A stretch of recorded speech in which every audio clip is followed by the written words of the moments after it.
Dalawang araw bago ang deadline ng PUV consolidation, pag-usapan po natin ang inihaing mosyon sa Supreme Court ng ilang transport group para pigilan ang programa. Nakasalang sa Balitang Hali si Piston National President Modi Floranda. Magandang umaga at welcome po ulit sa Balitang Hali. Magandang tanghali po sa inyo at siyempre sa ating mga taga-subaybay. Magandang tanghali po sa lahat. Modi, naghain po kayo ng extremely urgent motion for the issuance ng temporary restraining order. Sa ngayon ay inantay po natin yung sagot ng Korte Suprema batay doon sa itinalga natin noong December 20 at kahapon ay muli tayo nag-file bilang support doon sa itinal po natin noong December 20. Opo, pero mukhang hindi po aabot para mapigilan talaga for the January 1st na sinasabi nga ho na papasok na sa susunod na linggo. So ano ho ang magiging inyong hakbang dahil sa sinasabi nga parang ang inyong pong argument sa Korte Suprema parang pinipilit kayo na mag-consolidate na hindi dapat? Hello po, Ma'am Pony. Choppy po yung Okay. Choppy po yung dating po. Mukhang hindi ho aabot naman yung TRO dahil next week ay January 1st na po.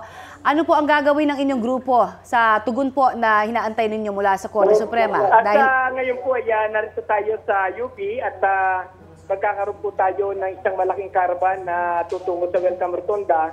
At mamayang mga bandang 1:30 tayo naman ay magmamarka patungo po sa Mindiola upang i-rehistro yung ating panawagan kay BBM o kay Pangulong BBM na ibasura yung usapin ng declaration ng deadline ng December 31 sapagkat talagang ito ay magiging malaking epekto hindi lamang sa mga driver at mga operator kundi mismo sa ating mga mananakay at sa ating ekonomiya. Pero sinasabi rin ho ng LTFRB na pakikinggan until the end of January next year. Ito po, itong paparating na Enero, yung inyo pong mga hindi pa nakakapag-consolidate. In a way, parang hindi ba pagbibigay daan na rin po yan para mapakinggan po ang inyong mga hinaing? Yung inilabas ng LTFRB ay sa loob ng January hanggang January 31. Yes. Na sinasabi nga nila na papayagan pa rin nila na makabiyahe yung ating mga traditional jeepney. Pero ito ay isang bahagi ng pamamaraan ng LTFRB para padalhan ng sumon. Padala ng sumon yung ating mga operator at pagpapaliwanagin na kung bakit hindi nag-comply dito sa usapin ng modernization program ng pamahalaan. Paulit-ulit yun na sinasabi na ang ayaw nyo dito sa modernization ay makasali ho kayo sa consolidation at mawala sa inyong mga may-ari na ng jeep yung prangkisa at mapunta po ito sa kooperatiba, hindi po ba? Pero sa ganito hong mga paraan, kahit na anong ibigay sa inyo ngayon ng LTFRB ay hindi na rin ho kayo talaga makukumbinsi at tuloy-tuloy na ho ang inyo pong antabay sa Korte Suprema na lang na desisyon ng TRO?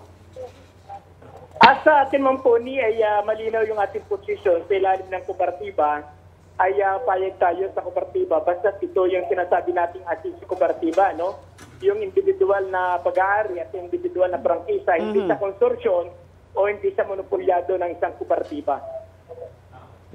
Sabi po ng LTFRB, papayagan daw yung mga unconsolidated jeeps na bumiyahe hanggang January 31 sa mga rutang wala pang 60% yung consolidated. Ano po masasabi nyo rito?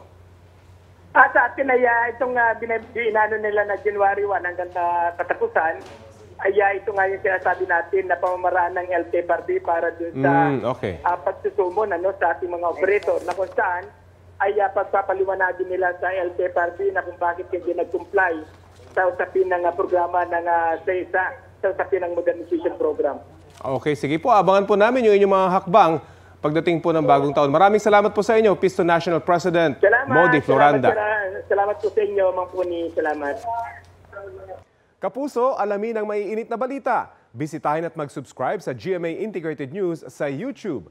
Sa mga kapuso abroad, samahan nyo kami sa GMA Pinoy TV at sa www.gmanews.tv.